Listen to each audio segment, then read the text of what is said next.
We're talking now with Robbie Richards. He's the CEO of a company called Copernicus Energy, and I just love that company name, Robbie. Thank you very much.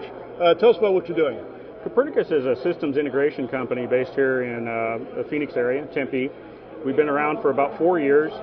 We started out life doing residential solar systems all across Arizona. We have several large systems in southern Arizona and several going in here in the Phoenix area.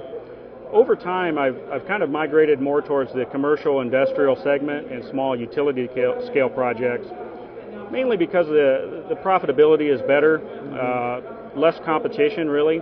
There's a lot of local electricians and other entities that do the kind of mom and pop solar installs, and we wanted to stake out a niche that is a little better fit for us, and have been steadily trying to grow up the ladder and do bigger and bigger projects, although it's been extraordinarily difficult in this last 2 years with the financial climate and the economy. Here we're jumping up and down, waving our arms, wanting to hire people and to do projects, and we have no shortage of customers that want our services, but we don't have the capital, the glue in the middle to make these transactions happen. And it's been a very difficult environment to try to do business in. Well, let's take a couple of things that you've just said and talk about that, because you say you have no shortage of customers. Absolutely. But in order to service those customers and build out those systems, you obviously need working capital to acquire supplies, acquire employees, et cetera, et cetera. Right. So I guess you're caught in the typical catch-22. I got all the business I can handle, but I can't handle the business. Exactly. And it's exceedingly frustrating. There's a common misnomer in America right now that solar doesn't make sense, or somehow you can't make money in solar, and the people in the television industry and the popular media now are really hammering home on Solyndra and government loan guarantees, etc. But solar makes tremendous sense, particularly in states like California, Arizona, New Jersey, Massachusetts, Hawaii. Basically, anywhere where you have a lot of sunshine, you can generate a lot of solar electricity very inexpensively. Or conversely, where you're in a state like New Jersey that doesn't have as much solar resource, they have very, very high electricity costs.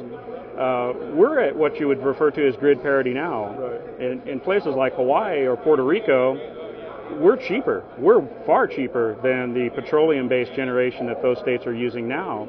And consumers there are spending 28 cents or more per kilowatt hour, so typically maybe 2.5 to 3 times what we are used to paying. Wow. So solar makes tremendous sense in those applications, and it's also makes very good sense in commercial industrial settings where a manufacturer or a call center, a computer center, somebody that has a very large electricity expense, we can take advantage of the federal investment tax credits, accelerated depreciation.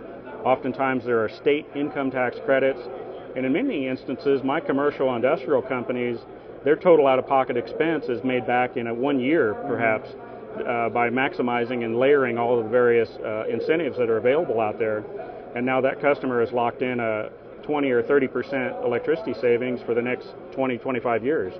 Well, let's talk about the government, because you brought up Solyndra, and of course there's a lot of talk about that right now. That was an unfortunate situation. But the government is very much an advocate of green technology, yes, clean technology, and solar has been one of those dreams of mankind. Gee, if we could just harness that sun, because it's blasting us every single day, especially in places like Arizona. It makes perfect sense, like you said. What is the roadblock right now, the major roadblock for solar? Is it cost per watt not in line with, say, petroleum-generated electricity? What is the big roadblock? That's a real common misnomer as well. The biggest thing that's hindering our industry is monetization of those tax credits. Okay. So, for instance, we're all familiar maybe with the big wind farm along the interstate in going over to California, right, near Palm Springs. Near Palm Springs, and we're familiar with these big projects that typically are hundreds of millions of dollars to develop. The way that those developers get that capital is they go to, or traditionally they went to a Bear Stearns or a Goldman Sachs or a Wall Street investment bank and said, hey, we have a $300 million wind farm we're going to develop, and we have a 30% in federal investment tax credit, and we have accelerated depreciation on all these assets. Will you buy these tax credits? Will you monetize these tax credits for us? And that's how the big projects got done. Since the collapse of the Wall Street investment banks and the global financial crisis, most of those resources have completely dried up.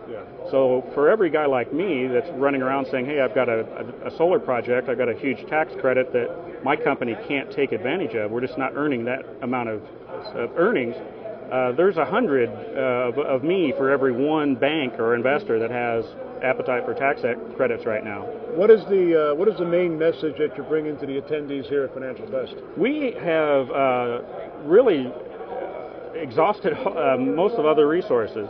I've traveled to Sydney, Australia. I've been to Holland, Germany, Belgium, UK. Been to Colombia. Any major financial center, I've been there, and I've been talking about my company and showing people what we're capable of doing. And it's the most difficult environment I've ever seen in my 25 years in business. So we're back to the beginning, the old-fashioned route of reaching out to friends and family and associates. And maybe, the Financial Fest, we can meet an investor that has an appetite for a $10,000 tax credit, a $50,000 tax credit, a $100,000 tax credit. It's far below the radar screen of the Merrill Lynch's and the UBS securities firms that are here. But there's doctors, there's dentists, there's lawyers, there's affluent people here that perhaps, that type of a tax credit and that type of a secured investment is a good fit. So it's been a wonderful experience. It's my first time here. It certainly won't be my last. And I think we'll have some exciting things come out of this. Copernicus Energy, Mr. Robbie Richards is the CEO. Is there a website people can get more information? Yes, it's simply my company name, www.copernicusenergy.com. Robbie, thanks so much.